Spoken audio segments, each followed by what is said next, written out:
Financial, LLC, member FINRA/SIPC. This is Nick. This is Jack. And this is Robinhood Snacks. We got two fantastic, digestible financial news stories for you today. All right, first, Apple killed the show, Jack. And second, Zynga's got audio games. What was that? Audio games. For our first story, Apple almost launched a new show for Apple TV Plus all about Gawker. Gawker, a digital media disruptor known for juicy blog posts back when it was cool to launch a blog. But here's the thing. When Apple CEO Tim Cook heard that Apple was going to fund a show about Gawker, he shut this thing down. That's because Gawker posted an article back in 2008 that outed Tim Cook as gay before he was able to publicly announce that himself on his own terms. Dirty move by Gawker. Not a nice thing. Nick, now that streaming video is everything, we've noticed that it's tech CEOs deciding what movies and shows we watch. And those tech CEOs, they're not thinking about what's artistic, what's entertaining. They've got other questions on their mind, other unrelated things. Like, will this plot upset China, a country that buys a ton of our iPhones? Is this movie going to create some enemies in Congress and result in more regulation of our whole business? We noticed the power in media has shifted from Hollywood to Silicon Valley. Snackers, back in the day, Los Angeles movie studios decided like Shawshank Redemption, that's going to get on screen. Today, it's increasingly the executives at Netflix, Apple, and Amazon. They're deciding like Stranger Things season 5. And Jack and I think that can mean less risk because movies aren't movies, they're art. And tech companies have no appetite for risky art. None. Jack, for our second story, Zynga is like honestly the OG of mobile gaming.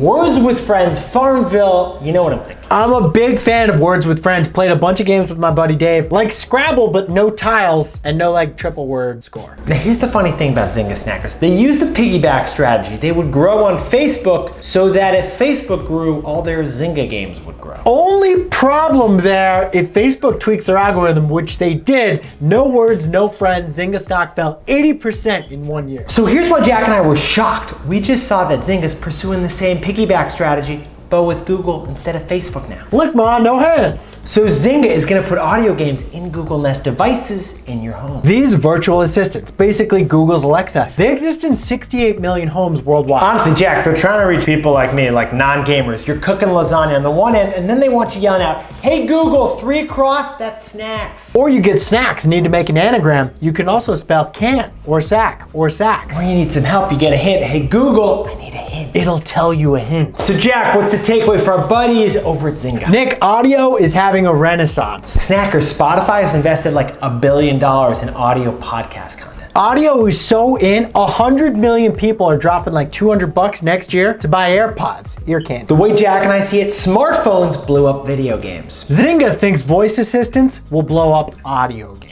Snackers, if you actually play this game, please tweet us at Robinhood Snacks. Jack and I gotta see this. Also follow us on Instagram at Robinhood Snacks. And subscribe on YouTube at youtube.com/Robinhood app. We'll see you tomorrow. Can't wait. Jack, love the sweater. This is Nick. I own shares of Apple. Jack owns shares of Spotify.